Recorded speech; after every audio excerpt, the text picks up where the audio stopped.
just a precursor, because in any given time, one of them might escape the long reach of my wife and become another co-host. So I just want to let you know that. So yeah, I'm a father, husband, preacher, author, community activist. I mean, there's a lot of things that God has blessed me with the ability to do. And I'm just really happy to be here on today. You have a phenomenal platform. And I'm thankful that you asked me to just talk a little bit about, what's going on here in Columbus, Ohio.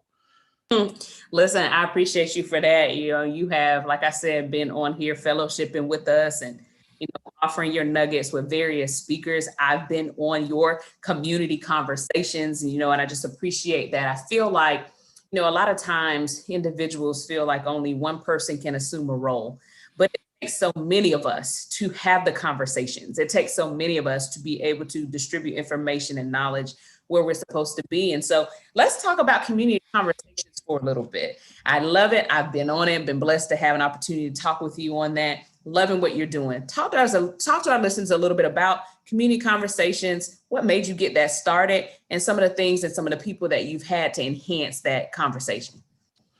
So, I think the pandemic did a lot of things. I call this guy, his name is Stacy Jones. I call him my big brother. And Stacy, pretty much, he preached a sermon like early in the pandemic when everything was kind of going digital. And he said that, hey, this pandemic, it's either going to expose you or expand you. And now that's good. yeah, it like blew me away when he said that, because, it had been, maybe like 3 or 4 weeks we was in the house. It's like, man, like, when is this going to end? And then it finally started to settle in. They're like, hey, I'm probably not going to be preaching at church in front of a live audience for a while. And a lot of my preacher friends, my pastor friends, they were doing devotionals online and preaching and doing all this stuff. And I was like, man, the congregation hears me preach every single week, right? They hear me teach every single week. So I wanted to do something that showed a space that I truly love, and that's my backyard. That's my community. And so what I did was I was like, man, I want to shed some light. Really, at the beginning of the pandemic, I just wanted to shed some light on some people who were navigating the pandemic in a public space. So at the beginning, I had a therapist on. I had one of our deacons at the church and a very close friend of mine, Troy Glover. He runs a Kroger. Grocery stores didn't close. So I just wanted to give a perspective of what people were going through in the community. And that's how community conversations kind of formed. I was like, man, I didn't want to give give a devotional thought, but I was like, man, I would rather give people an insight to the folks who are really out here serving. And so I just been able to connect with a bunch of people. I was able to connect with you after I did the interview with Jonathan Jones, and that's just kind of how it started. We're in a place right now. We're really trying to figure out the direction. How we want to formulate this, for the future. But nonetheless, that's what it is. It's just conversations about people in the community, regular folks just like you and I, just doing exceptional things in their space. And I think that's amazing. I loved having that conversation with you. I love what you're doing and listening in on those. And I think the most amazing part is that, we pay attention. God ordained relationships. He ordained people, right? He didn't create us or intend for us to live this life alone, right? And so I'm loving it because you have so many different individuals bringing so much knowledge to the table. And I think it's amazing. I think it's beyond amazing that he would allow paths to cross so that we could meet and talk and chat, learn from one another. We both, got connected, but through Jonathan Jones, shout out to him, a past servant leader of Beyond the Ball podcast. And I just think that's amazing, especially in these times. And I love what you said about, a friend of yours, Pastor Choi, who said that the pandemic, if I can talk today, would either expose you or expand you. And I think that is one of the amazing portions. People saw the pandemic as a negative impact. They saw it as something that, oh my goodness. And yes, negativity did take place. People lost their jobs. People got sick. People lost their loved ones. And that portion I do get. But I do believe the pandemic was a place that things could be birthed. I do believe that the pandemic was a way that God showed us and created time to actually sit down and listen. I was saying this on a conversation last week with Dr. Kiki Baker Barnes. I said, that's why you saw so many businesses actually grow and start instead of die and close. That's why you saw so many podcasts hit the airwaves, right? Because people truly had a moment now to be quiet, listen to the word of God, listen to what Christ is calling you to do, and actually have the faith to step out on that. Can you talk a little bit about just some encouragement right now for the listeners who, even though this pandemic has to some seemed to be over, even though the world has opened back up, they have lost jobs, they have lost loved ones, they kind of trying to figure out that direction. What would you say the best advice would be in order to hear God, one, and to actually have the boldness, as my pastor say, holy boldness, to step out and do his will when right now you're not in the place you figure you should be in? Well, one of the things that I would say is that, it's evident, when Paul writes that second letter to Timothy, and in the first chapter, he says, for God didn't give you the spirit of fear. And Come on here. And I think that the big thing, you know what? And I know, I know that God has given us the ability and the capacity and the compass to make these strides. It's imperative that we understand that our purpose doesn't have conditions attached to it, right? Like, come on. Your purpose works wherever you are. And I think that's one of the beautiful things that, and I said, I think again, I know that's one of the beautiful things about the power of God, because he enlists us to do things no matter where we are, geographically, emotionally, spiritually. Like, the call is the call, right? So, and the journey is the journey. So if you've navigated this pandemic, if you've navigated just today, pat yourself on the back. I think that's a big thing. I think one of the things that the pandemic did was it gave us an opportunity to understand what small victories look like, right? Like, I went to the store and I got groceries and I came back and I washed my hands and I went to sleep and I didn't wake up sick, right? I went to work and I didn't wake up sick. I coached basketball and I didn't wake up sick. I'm in a gym full of people, right? I had to officiate and do a funeral today, right? And there were so many people there. And one of the things that I said was like, man, God has really allowed us to navigate something that took millions of people's lives. So if that's not a testament enough to say, I really got to start taking advantage of what God has given me the accomplishment and the ability to do, I don't know what the wake-up call is going to be. So for me, the encouragement is this idea of fear, right? Understanding it, but also understanding God, because the closer we come to him, right, the more knowledgeable we come of God, right, the more grace, the more peace, the more understanding we have as it pertains to life, because he's already given us everything, right? Second Peter chapter 1, he said, listen, I've given you everything that, according to, living a godly life. And it just takes time for us to tap into it and just say yes to him. So if I can encourage anybody, that would be my encouragement.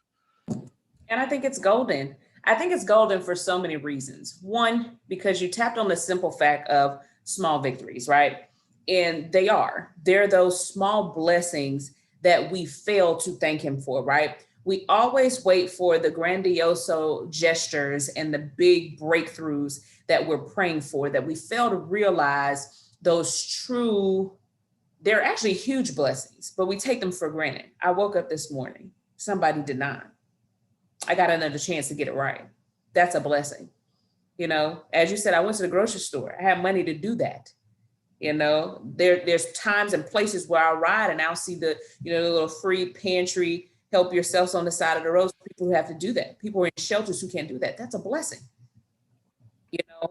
You actually had to do a eulogy at a funeral today, right? It's a blessing, right? Two ways we're looking at it. One, as my pastor would say, I'm standing on top of ground. The ground's not standing on top of me. But two, the simple fact that being in that position to be called to give encouragement in such a hard time. There's so many things we could sit here for hours to just talk about those things we overlook. But those small victories and recognizing that, I think that highlighted it. But the other portion that you said is to be able to know him. right? I think that the hardest part about having faith in Christ is that we truly don't understand, know, and have our own personal relationship with Him. You know, it's one thing, and you probably know this to be true as you guide your young men. It's one thing for you to lay the foundation and let them know about this man named Jesus, right? But it's another thing to try him. I was listening to our church service online, and one of the brothers, one of the songs that kind of took us over, you know, those songs where the leader take it a little bit and you start, kind of going in, and then the next person come, the next person. It was one of those. And the song was basically saying, to trust him, right?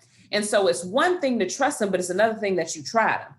Those are two different things. See, I can trust him. I trust him because one, mama told me, pastor said it, I read it. But see, when I tried him, I found out for myself. See, they told me he was a healer, Vince, but then I tried him for myself, and I can attest, I can tell you, it's not because in the book, what he did for the woman with the issue of blood, okay? It's not for what he did with the man with leprosy. It's what he did for Chelsea. Yeah. Trust and try builds that relationship. But in order to know and to change that trust to try, you have to truly understand who he is. And we build that by spending that time with him. We build that by, capitalizing on those small victories and understanding what he truly can do for you. So I think that's golden, Vince. That's golden. Yeah, it really is, because it gives you a sense of truth that's added to your faith. That's the big portion as it pertains to faith and as it pertains to just life and everything that God does for us. We have to understand the experience in order to understand what our future could potentially look like. I know what God's done for me, right? I've experienced what God has done for me. I've experienced all of the close calls. I've experienced all the blessings. And so now it's an opportunity for me, number one, to share that. But number two, to act like I've experienced it. It makes no sense for God to do something for me and then I act like he's never done anything for me. And so when I find myself in, a situation where I don't know what the outcome is, I just have to rely on previous experiences that say, hey, God has done this before. He's going to help me this time too. I tell my sons this all the time.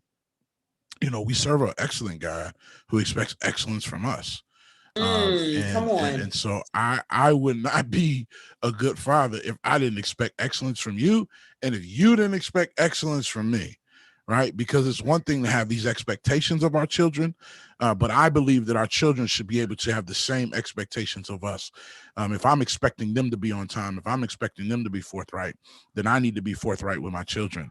I need to be upstanding. I need to be the example, because they may not always remember what I say, but they'll remember what dad did. And that's the motivator for me, especially in this time, because this is really like the first time that I've really gotten to spend this much time with my boys. And it's been beautiful, to be quite honest. Do they get on my nerves? Absolutely. I'm not those buying, cute faces. No, I'm buying summer groceries in March. When they're home for the summer, the grocery bill goes up. But I remember when school shut down, and I was like, we got school food, like breakfast and then, dinner and like some snacks. Like, now I'm having to, but I had to trust God, because God got us through. And a year later, things are actually better, not necessarily worse, because God saw us through this moment. And so I'm really, really thankful for that. I think that's beyond golden, even down to the simple fact that you have to give to get. All right. And you can't have an expectation of those. And I love that you went there in the simple case of, Christ to our relationship, you to your children's relationship. If we expect excellence from someone else, we have to make sure we hold ourselves in the same regard. And that leads me to just some servant leadership talk really quickly, because, a lot of times where leadership in general, but definitely servant leadership gets mixed up, is that we have an expectation of others that we don't follow through on. You said something that we believe is something simple to do, being on time. That's an expectation. I was talking to some coworkers the other day about how we think these things should be easy.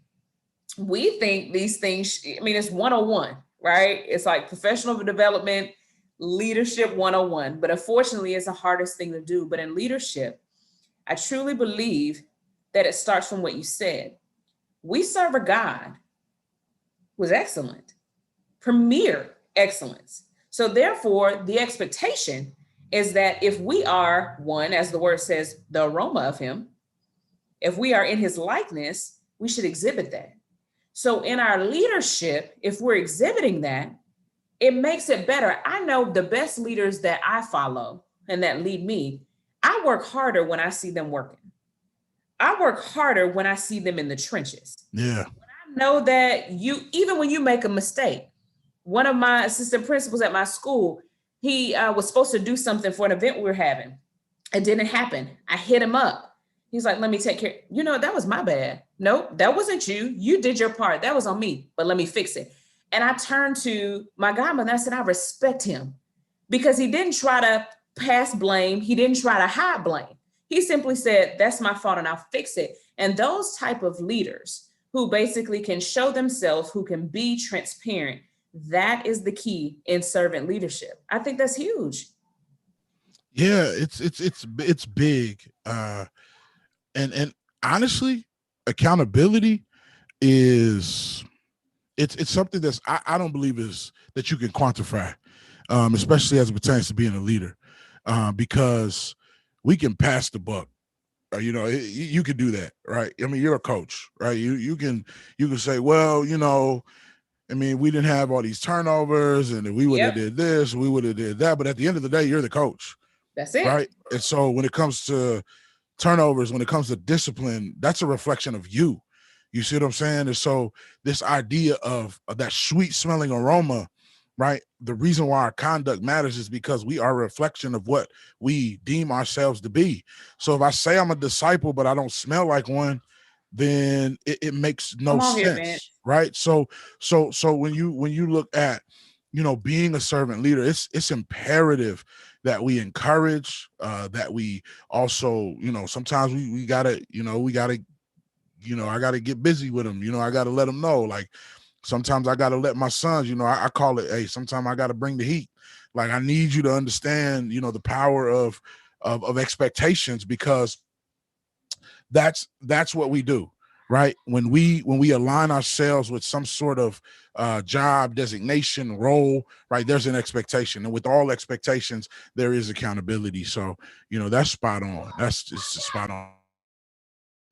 I think that's golden. Tell my many servant leaders I say, hey, back there. Oh yeah, you can hear them. I know you can. Look, I love it. And look, I love the little leaders, because at the end of the day, in a couple of months, I'm gonna say, my bad. If you want to talk to me, you might hear a little cry and a little here and there, but I'm talking. But I think it's amazing because it goes into what you're saying, right? How do we build the next generation if we shield them from the things that they should know? How do we guide them into being amazing leaders if they're not watching daddy do a podcast, if they're not watching daddy tell me how this should go, and not what he's telling me I need to do, I'm watching him exhibit those things. And I tell people, I love the many leaders. I love them. Yeah, it's interesting that you bring that up, because one of the things that I'm not in the home is I'm not senior minister in the home. I'm not. I'm not Pastor Vince. I'm not. Mr. Ford. Like, I'm dad in the home. Like, if you ever like watch when I'm preaching sometimes, and the times that we were preaching in the basement, because we're back in the church now, back in the building rather. There are times when my sons will walk in and be like, "Dad, I want some juice." And I'm like, I love it. I'm like, dude, I'm right here teaching class. I'm right here preaching. Like, it doesn't matter, because what I've tried to do is I've tried to effectively leave work outside of that door. I've tried to effectively understand or help them understand that I'm dad here. And so whatever you need from me here, is I can provide that for you. And so if you want to go outside and kick the soccer ball, it doesn't matter what I'm doing. I'm gonna stop, because those 30 minutes with you, I can't get back. right? This email that I'm trying to send, or this sermon that I'm working on, or this project that I'm putting together, I got time. And if I'm in a crunch for time, that's my fault because I procrastinated. And so really this pandemic has really taught me how to be intentional, but to know that I got to be transitional as well. Because when I walk through that door, I'm dad. I am dad. I am husband, I am dad. And so that's what I want them to see. That's what I want them to understand. I want them to be able to be goofy and run around and have fun and sometimes get hurt. But it's imperative that I let them know that no matter what, when I'm in this house or even I'm outside, it don't matter. When you need me, I'm dad. Even when you don't need me, I'm still dad because I'm dad 24/7. And really what kind of put me in that space was I never really looked at fatherhood as a calling until I heard this Bible study one time. And he was like, man, God called you to be a father. This isn't something that you like. God called you to this, right? God calls you to fatherhood. God calls you to motherhood. God calls you to being a spouse. And when I started to accept it as a calling, it opened my eyes to what my role and my responsibility actually are.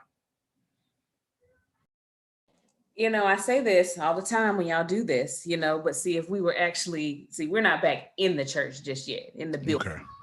So, but this would be about the time that, a towel will be thrown in the direction, that you come on here's what event. But I think it is pure gold. And the reason I say that, and my listeners will always hear me say that is golden, because that scripture that I love so much that reminds me, it's so easy to find the dirt in someone, but be that one that finds the gold.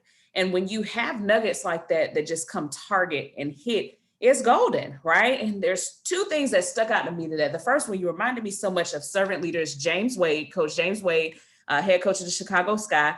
And it's amazing because you both. Oh, I was on that one. Yep. Both y'all connected on that one. And then Coach Willie Spears. And one of the things he reminded me of James Wade is when he was talking about his son, just like yours. He's like, I'm not James Wade. Like, I'm not head coach. I'm dad. And so regardless if I'm recruiting or if I'm trying to, talk to Vandersloot, if I'm trying to, do whatever, he needs me, I'm dad. And that's what I am first. And Willie Spears, servant leader, always talks about winning at home.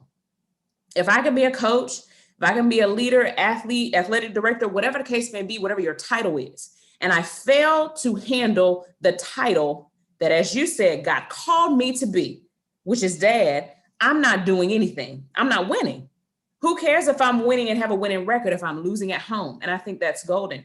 But the second part that you said about your young men and how they recognize your dad, regardless of what other titles you hold, regardless of what else you do, you're a dad. The comfortable, peace that they have with that, the reliance in you, the trust in you that you're dad. And what that does and brought me to, and the thing that pierced me was that, if we could recognize your sons know you're a pastor, right? They see you, they watch you, but you're dad first.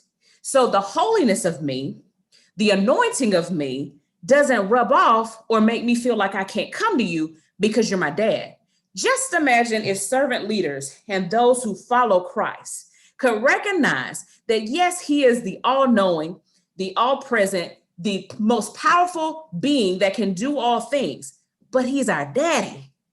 He's our Abba Father. So regardless of my power, regardless of my strength, could you understand if you had that same reliance in me to ask me for some juice, even if you know I'm Jesus? Yeah.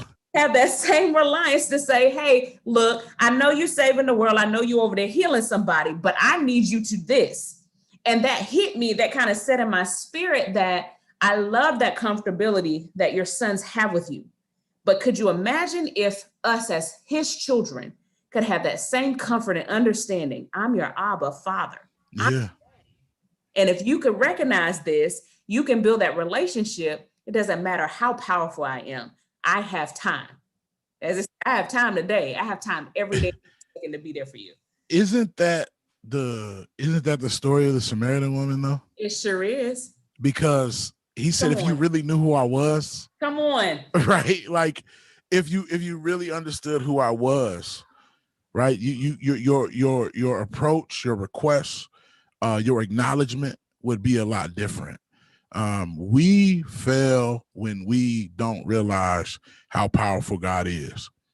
And the crazy thing about doing things on your own is sometimes you don't even realize you're doing them on your own.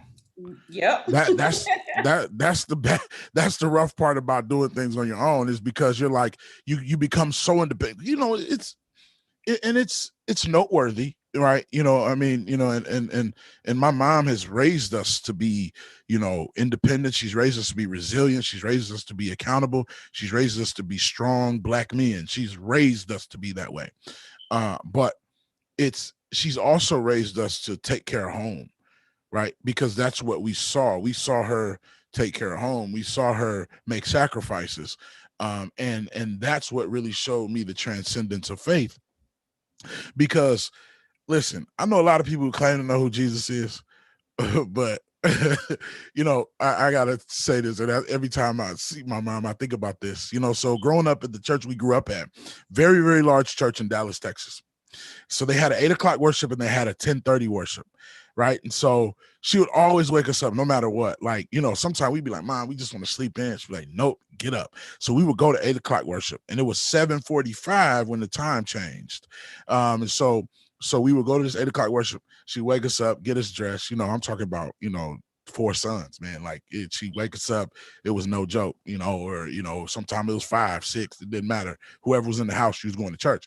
And so we would go, and then I knew it was like clockwork, right? Because we get out of Bible class, and I'm thinking, ooh, it's 10:30. I'm about to go home, watch football. She's like, hey, the sermon was really good this morning. I think I'm gonna stay for second service. Oh man. so we'd be in second service, like, man, I just want to go home, man. And then we get out of church, and she'd be like, don't make no plans, because you're going to your grandmama's.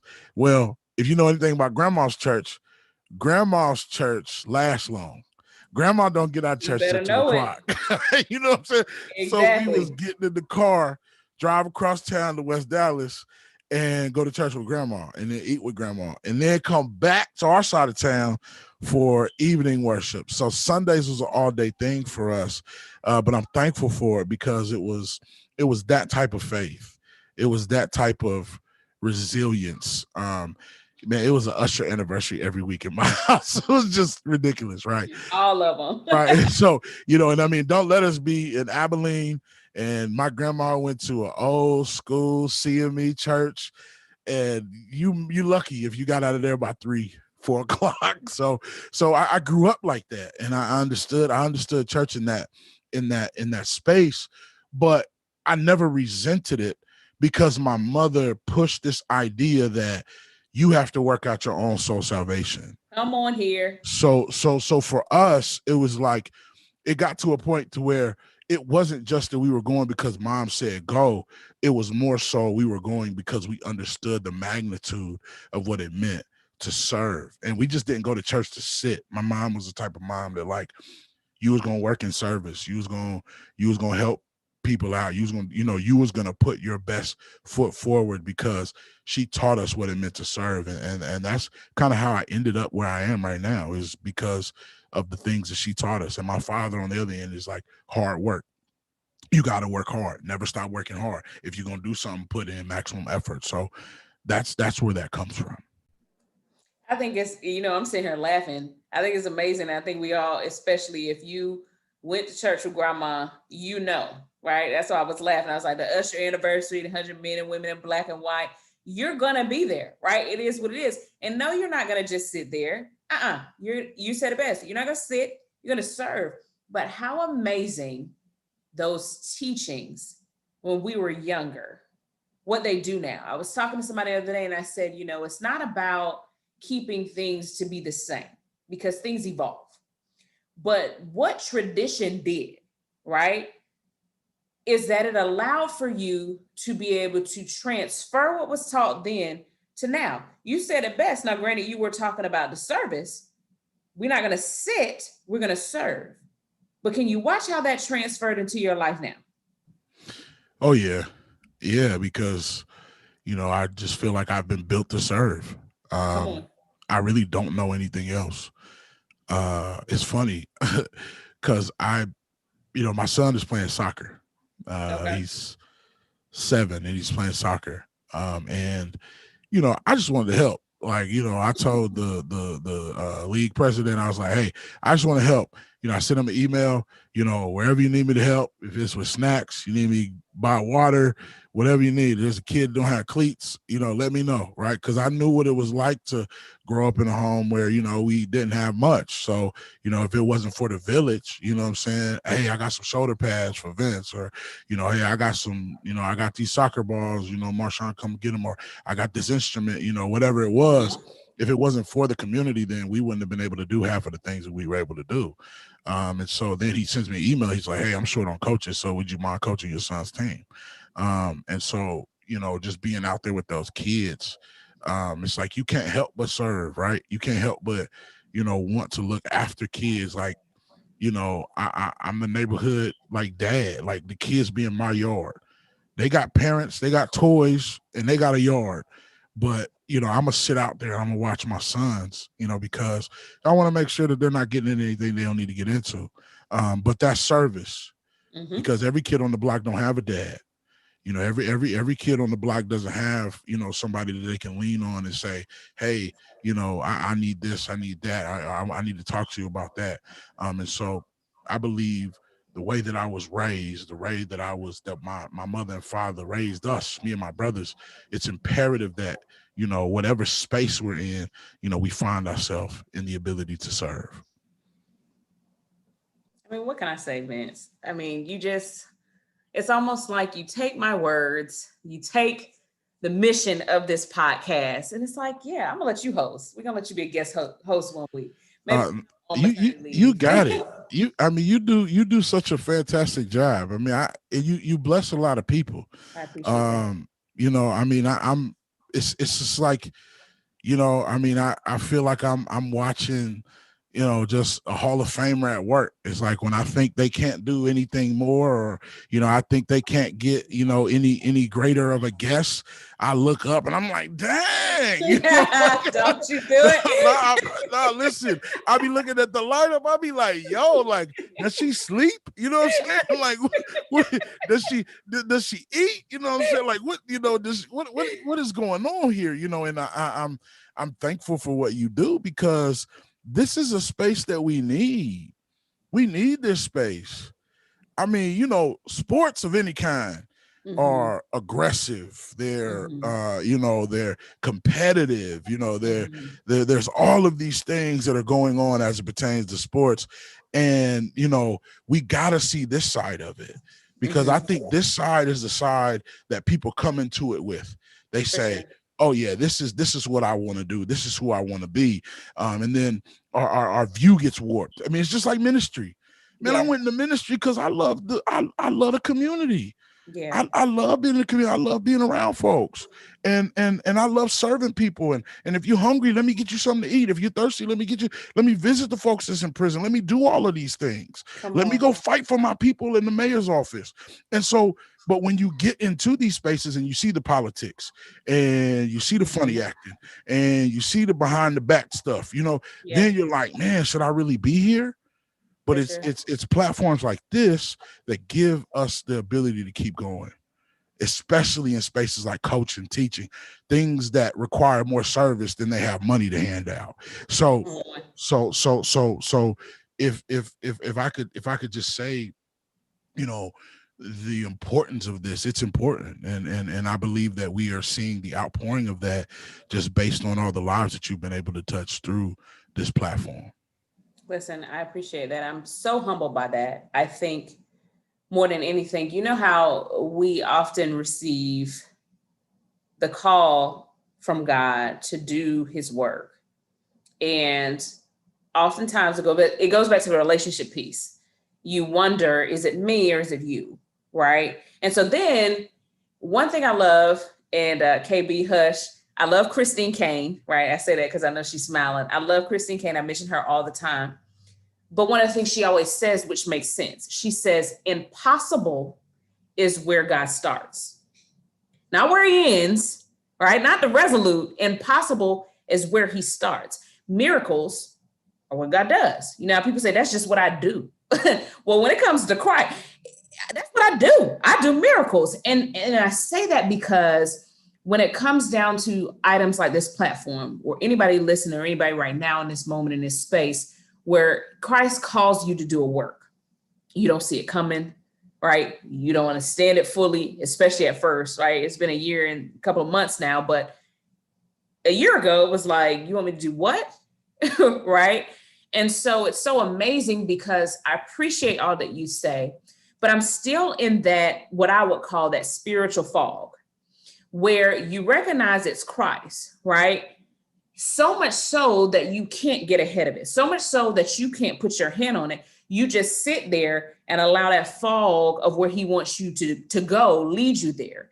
So I'm just as amazed as you are when I'm sitting there, like when I post it and you're in amazement, like, who, what?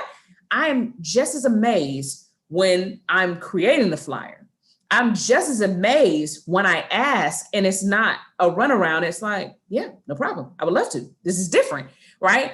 But the main piece where you understand that it's truly the work of God is everyone says exactly what you just said. From the first speaker to the last, from the first person who attended to the last, they say, this is the space that's needed because we all love sports of any kind, right? And I tell people this, what ministry, what platform, what place other than sport can we truly see all races, all genders, all colors, all beliefs, everything? Push aside the differences for those 4 quarters, those 2 halves, those 9 innings, whatever, whatever the case may be, fill in your sport, right? It doesn't matter. When you're watching the College World Series, right? Weeks ago, you don't stop and say, hey, this section over here, Christians sit there. This section over here, y'all sit over there. We're at one, because if I go for Florida State, all right, had a shout out to them, Tallahassee. If I go for Florida State, I'm not questioning the differences. Hey, this is Seminole. Oh, okay, we're all here, we're one. And so when you can get them to that place, right, which this platform has done, get them to the same place, right? Whether you listen live, whether you listen on the podcast, whatever your social media, whatever your fancy is to listen, you get the message from the coach that just broke history, Joni Taylor, the day after the SEC championship. I tell her, hey, we can reschedule. I know how it is. No, come on and talk. I know y'all saw me on ESPN. I hear that we made history and that's great, but I need to let you all know this had nothing to do with me, right? James Wade, yeah, doing great things in the WNBA. Hey, yes, I coach Chicago side, but what I need you all to know, even as I wake up at 5 a.m., because I'm not even in the States, that this is not me, this is Christ. And what God has done is allowed these faces that individuals see on ESPN and see on social media all the time, unify themselves. And now over 170 speakers, right? Everyone says the same thing. This is what I needed to, because I needed to be in a space where we recognize not my position, but who positioned me there. And that's a God thing.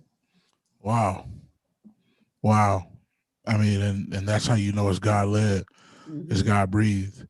And you're dealing with people who the Holy Spirit directed to you because they don't want to cancel. Come on.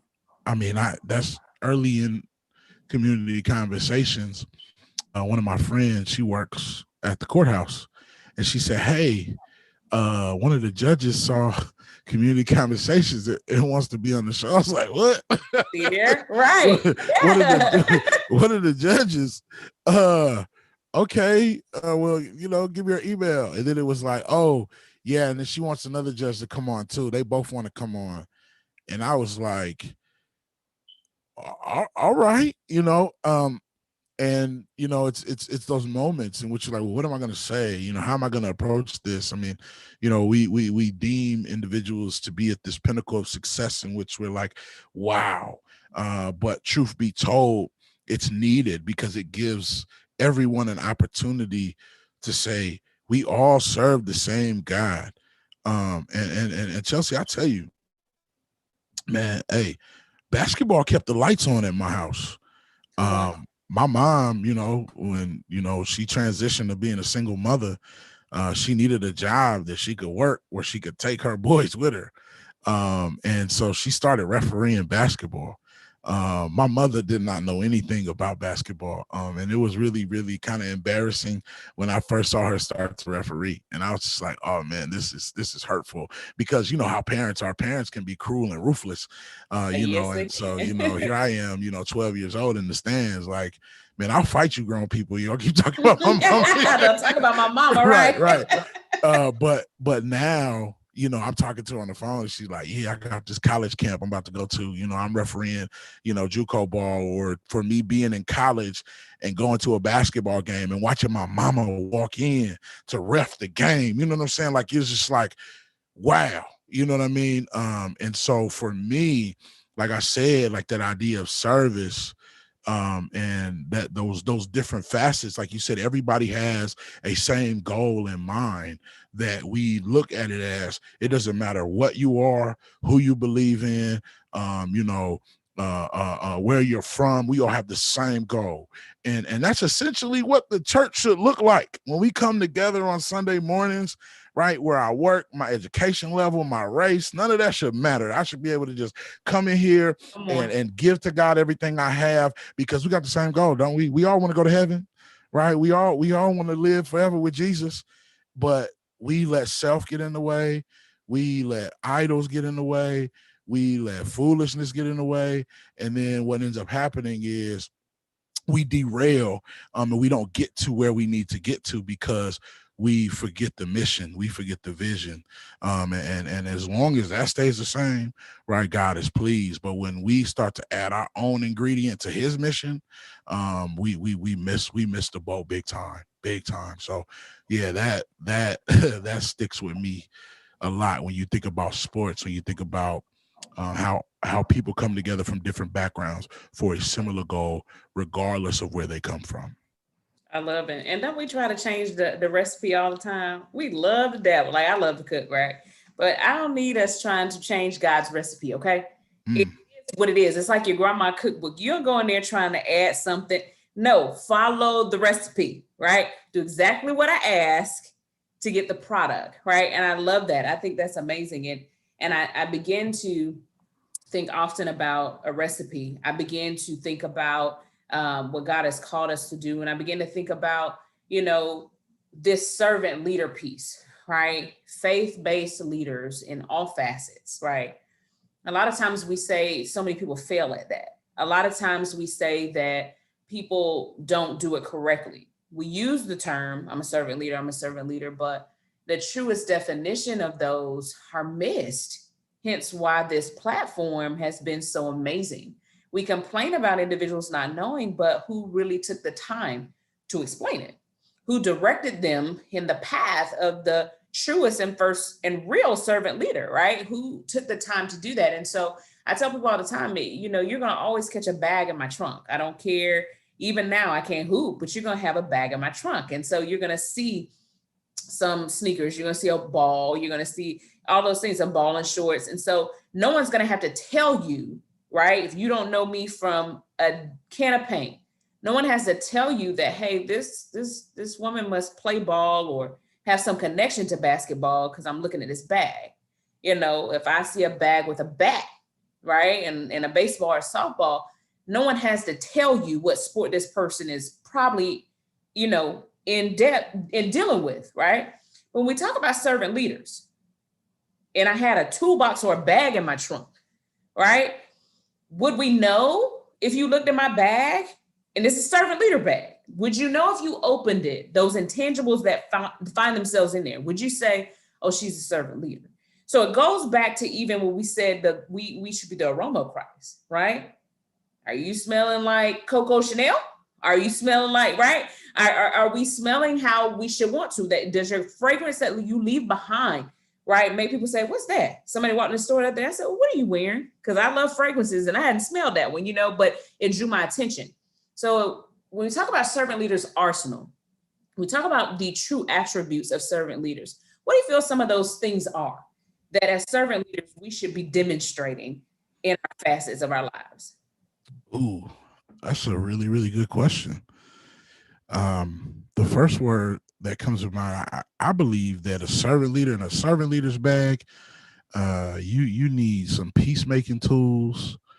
Come You on. you you need some you need some screwdrivers of justice, right, and equity. You need some wrenches of love. You need some pliers of passion. I believe you also need you need some joy. Man, you gotta have some joy if you want to serve. There's nothing worse than somebody who is angry and trying to serve at the same time. Like Come on. you're Come like, on. man, you could have stayed home. Like, you know what I'm saying? Like, I understand you here and we appreciate the work, but if you're gonna have a bad attitude to try to serve, it's not gonna work. It's not gonna work. It And I, doesn't. and I say, I think last but not least, you gotta have some direction. Because if you don't have direction as it pertains to being a servant leader, and you don't have any God inspired direction, you'll lose your way. Because when the text says, don't grow weary in well doing, right? Man, we get weary, we get burnt out, it gets Sure. rough. I've told you this before, but I'm an avid album collector. And I was talking to the owner of the store yesterday because I went up there. Mom blessed me with a few ducats, and saying I was like, well, I'm gonna go buy me some albums, right? So I actually was able to get this real dope old school Rance Allen album. Oh man, Not rants. Come on yeah, now. yeah. So I was able to find that, like digging through the crates. But I was talking to him. He was like, "Man, I need a vacation. Like I'm burnt out." He's like, "I love music, but it's a struggle coming in here every day." And I said, "Man, this is something this man loves. This is a business him and his wife started together, and he's burnt out." And that's why I said, "Man, you got to have some direction. You got to have a guide, and you really got to serve with a positive attitude." I mean, I'm feeling my toolbox over here as you said them. I love it. And I think it is golden, every last one of those items that you've laid out there. But I think the biggest piece, we've all been there. I talk often about this. I'll go somewhere. I'm tired too, right? It's early. I don't want to be there either. But the fact of the matter is, you chose to work there. May not be what you want to do, whatever, but I love when you said that you have to have joy to serve. We've seen the angry worker, we've seen the angry leader. And what happens is that individual, it could be 7 o'clock in the morning. I'm having a great day. I'm listening to my devotional. I'm listening to my music, probably some Rance Allen too, right? And then you get to the window and that person's like, order when you're ready. Like, not good morning, not. Then you say what you want. Hold on a second. Then you say order when I was ready. I was ready. Okay, cool. You order, you get to the window, they're dry, they're nasty. They give me my biscuit or whatever, and I say, "May I have grape jelly, please?" Like it's an inconvenience, right? We've all been there. Or we've all been to places where, even in church, the usher's mean, rude. You just want to find a seat. That's it. And I want to find one quickly because I don't like eyes on me. And you're acting like I'm inconveniencing you. So I think at the end of the day, I think that's the biggest piece there when you talk about that. All of those things that you said, if that service, true servant leader and servanthood is in you, you find joy in serving. People have to tell you, sit down. You've done that. Hey, chill, we got it at this point. You're going to not wait to be beckoned for. You're going to find a place to help. And I think that's golden. I do. That's huge. I When we serve from a place of joy, it's also an example to other people. I'm like I said, we're back in the building, so I call it a little Ghostbuster gun, but it's a sanitizing machine that we have at the building, and there's a guy and his family. They just moved to Columbus like last year, and we putting out volunteer sheets like we need help. with opening and closing as far as the church is concerned. And man, when I tell you this brother, he's motivated me because he is just killing it. I mean, killing it, like with, making sure everything is good to go, like making sure everything is clean, making sure the bathrooms are sanitized. I mean, just holding it all the way down. And I'm like, wow, like this is what it's about. This is what it's about. There's no big eyes or little U's. It's just more so about the fact that I'm here to serve, and that's what worship is. And so, I'm thankful for the ability to serve in any capacity that I possibly can, no matter what it is. But I'm even more thankful that my service can be an example that I can pass down to other people. I love that.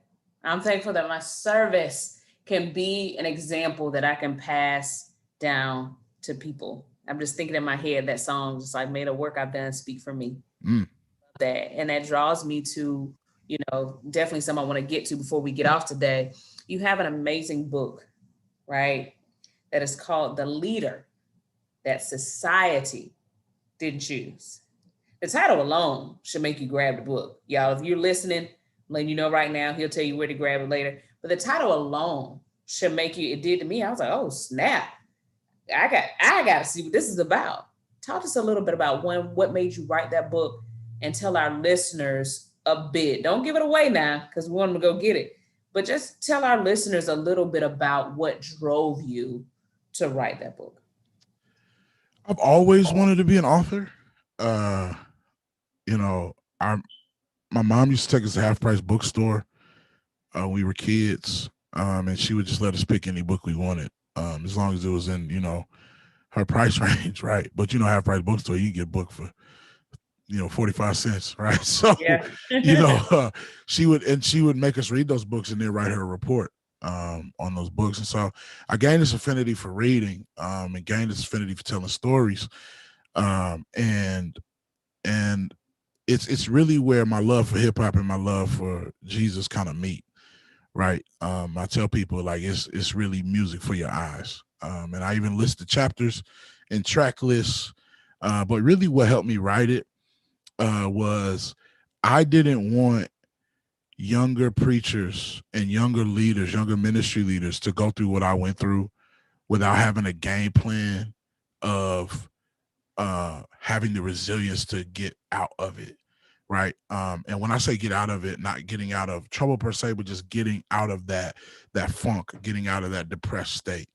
My first assignment in ministry, full-time assignment, as a senior minister, went completely left, and to a point where my family went through some traumatic experiences.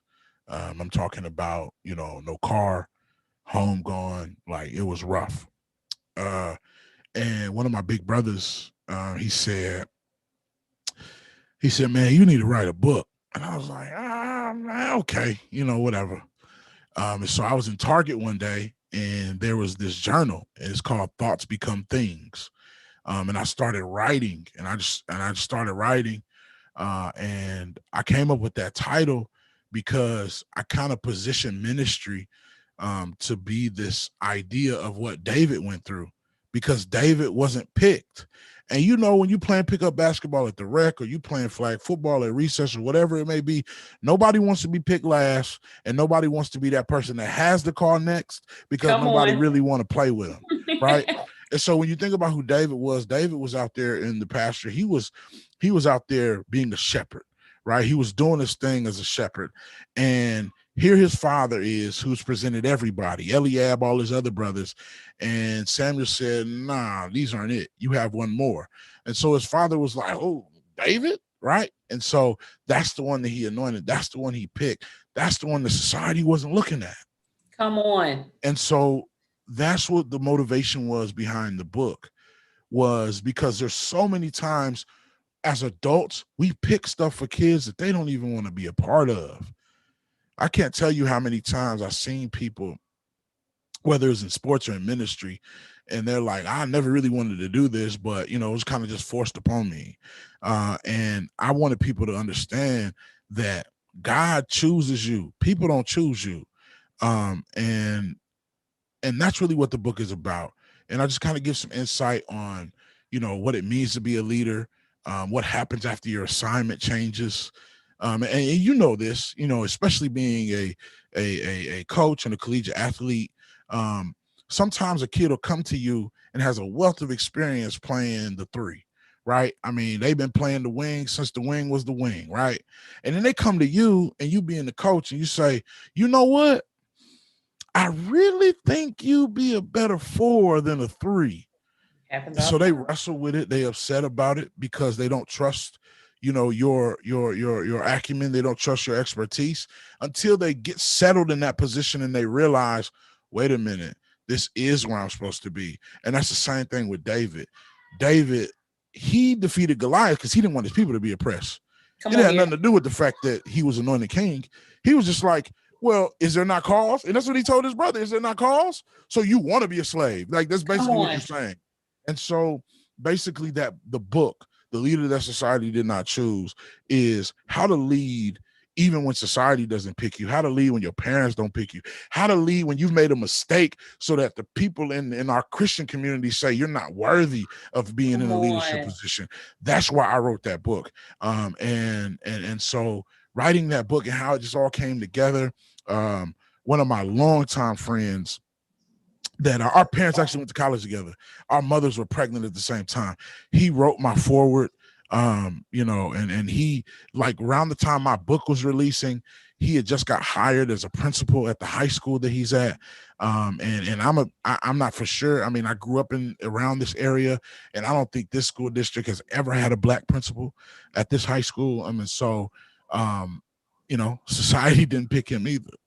God did. So it just all worked out. I can't really explain it, but by God, I gave myself a goal. I said, I'm going to write 1,000 words a day. And then we got to the finish line. And God brought it to fruition. But this book is for people who lead in any capacity. I don't care what it is. You can find a nugget out of this book that'll just help you be an effective leader. I can attest to the fact, guys. Go grab it, go pick it up for sure. Well, Vince, I always hate this end because I literally could talk to you for another hour with ease, right? With ease. That is just kind of the relationship that we built, being able to sharpen one another's iron. But before we get out of here, there are definitely your 2 questions you should know by now. That enshrine you in. It's going to make you cross that finish line that you just spoke about and jump on over to the servant leader, long line of leaders and amazing servant leaders that have graced us with the podcast. So the first of which kind of goes into everything we've been talking about, right? It goes into no matter what the situation may have been, that God is still God and God has a plan. But when we're in the midst of those trials and those difficult moments, it is hard to see that. So one of the things that I love to do and keeps me in check, it makes me remember that I can say, Daddy, I need some juice, right? It helps me to remember, Daddy, I need a snack. Like, I know you got your hand over somebody healing them from cancer, and I know that you are saving the world from things we don't even see, but I need you, right? And so one of the things I love to do is I'll say, God is, right? Sometimes I write it if I really need to see it on paper and let it, infiltrate my spirit. And sometimes I'll say it and get so caught up in just how it's endless. It's limitless to what it can be. But you don't get a list, Vince. You get one answer today. So if I said God is, if I wrote God is on that imaginary whiteboard behind me and left a blank, how would servant leader Vince Ford II fill that blank? God is what? He's open. Come on, Vince. He's open. He's open. He's open to your pain. He's open to your praise. He's open to your frustration. He's open to forgiving you of your sins. Man, he's just open. And I literally been thinking about this question all day because this is how you close. I watched the show. I was sitting in my car. I was riding to the funeral with one of my bishops, and I was like, man, Chelsea gonna ask me. She gonna come at me. And I was like, God is this. I was like, nah, that's corny. And I literally had something when I went upstairs to get my phone and to come back downstairs. And I was like, yeah, God is that. And I don't remember what I said, but when I sat down, the word open he's open, man. He's open. He does not close. Come on here. Look, that'll preach all by itself, okay? Like, it's gonna preach Sunday. On Sunday. It's gonna preach Sunday. Listen, you just make sure you send me the link to how I can watch, send it later, whatever the case may be. I'm gonna need you to go ahead and let me, because I have to know how that sermon ends, because that alone right there, that has me. That's what I can run on a little bit further just from that. That's awesome. He's open. God is open. And of course, this is a Servant Leader Coaches Bible study, where servant leadership is at the forefront. It is the core faith. Basically, you hear me say all the time, normalizing faith in sports, us athletic professionals of faith, but in building that platform. And you've talked about that, what those arsenals look like. But in trying to build a mission of drawing out the most truest and longest definition of servant leadership, 2 words, servant leadership, takes on so many different meanings. But to those that are listening, who are trying to build, learn, and grow, how would servant leader Vince Ford define servant leadership? Vince Ford, I would define servant leadership. That is an excellent question. I would define it as being cognizant of who God is in my life so that I can exude his power toward his people for his purpose. That's how I would define servant leader, because that's who Jesus is. Jesus came down here for God's purpose based on his timing to fix our problems. Typically when we're serving, it's not about our problems, our personal problems. It's typically about somebody else's issue that we care so much about and that we want to see them rise above. And so that's how I would define servant leadership. Mic drop. Mic drop. I don't have anything else, because that right there, God may be open, but you just close this one out with ease.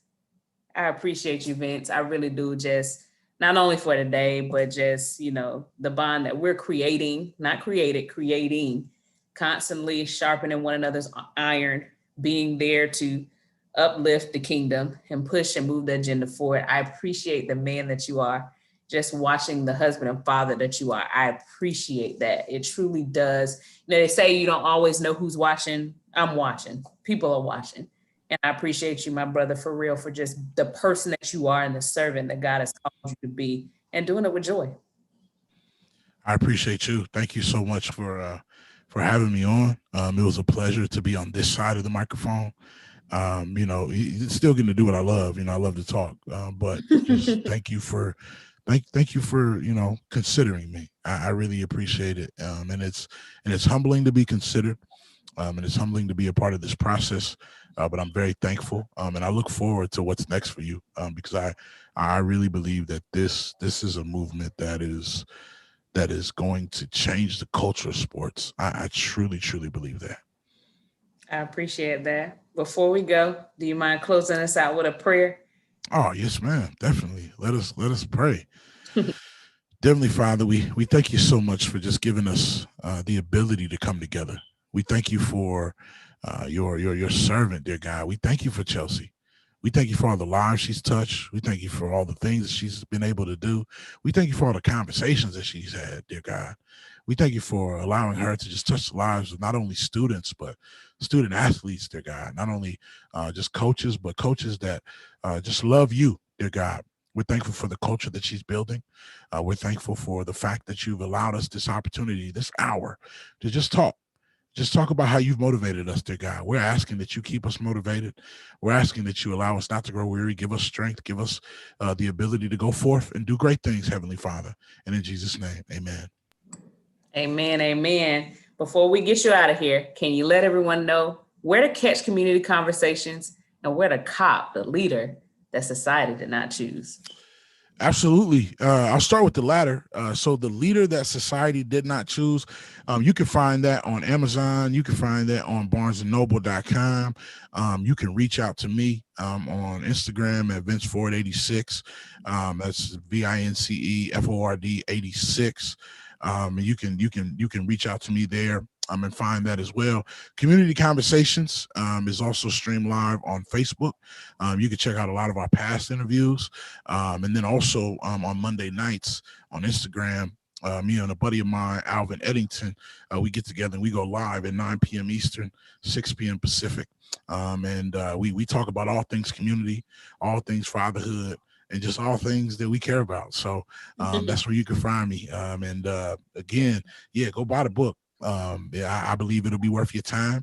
And I believe you will be blessed by reading this book. I'm telling you, and shout out to Alvin too. He was definitely an active participant in both roles when I was on yours and now that you're on mine. So shout out to you, Alvin. We thank you guys so much for listening. Go get the book. He means it. He's going to be humble. I'm telling you right now, go get the book. It will definitely help you. We thank you guys for listening. We'll see you all next time.